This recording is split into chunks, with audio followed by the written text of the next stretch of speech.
Max gets Jailer touch. Kichcha Sudeep ಅವರ Max cinema ಕಳೆದ ವರ್ಷನೇ ರಿಲೀಸ್ ಆಗುತ್ತೆ ಅನ್ನೋ ಸುದ್ದಿ ಸಿನಿಮಾ ಸ್ಟಾರ್ಟ್ ಆದಾಗಿತ್ತು.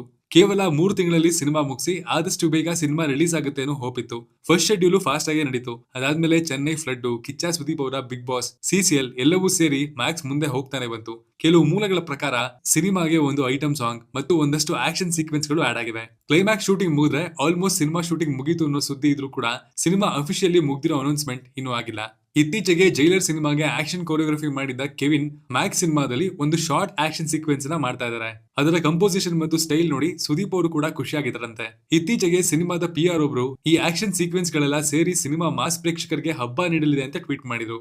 ಸಿನಿಮಾ ಟೀಮ್ ಇಂದ ಒಂದು ಅಪ್ಡೇಟ್ ಸಿಗದೆ ಇರೋದು ಫ್ಯಾನ್ಸ್ ನ ಬೇಜಾರ್ ಮಾಡಿರೋದಂತೂ ಹೌದು. ರಿಲೀಸ್ ಡೇಟು ಪ್ರೋಮೋ ಏನಾದ್ರೂ ಒಂದು ಬಿಟ್ರೆ ಫ್ಯಾನ್ಸ್ ಖುಷಿ ಆಗ್ಬೋದು. ಜೂನ್ ಜುಲೈನಲ್ಲಿ ಸಿನಿಮಾ ರಿಲೀಸ್ ಆಗುವಂತಹ ಚಾನ್ಸ್ ಇದೆ ಅಂತ ಹೇಳಲಾಗ್ತಾ ಇದೆ. ಈ ಸಿನಿಮಾನೇ ಇಷ್ಟು ಲೇಟ್ ಆಗ್ತಾ ಇರೋದ್ರಿಂದ ಸುದೀಪ್ ಅವರ ಮುಂದಿನ ಸಿನಿಮಾಗಳು ಯಾವಾಗ ಸ್ಟಾರ್ಟ್ ಆಗುತ್ತೋ ಕಾದ್ ನೋಡ್ಬೇಕು.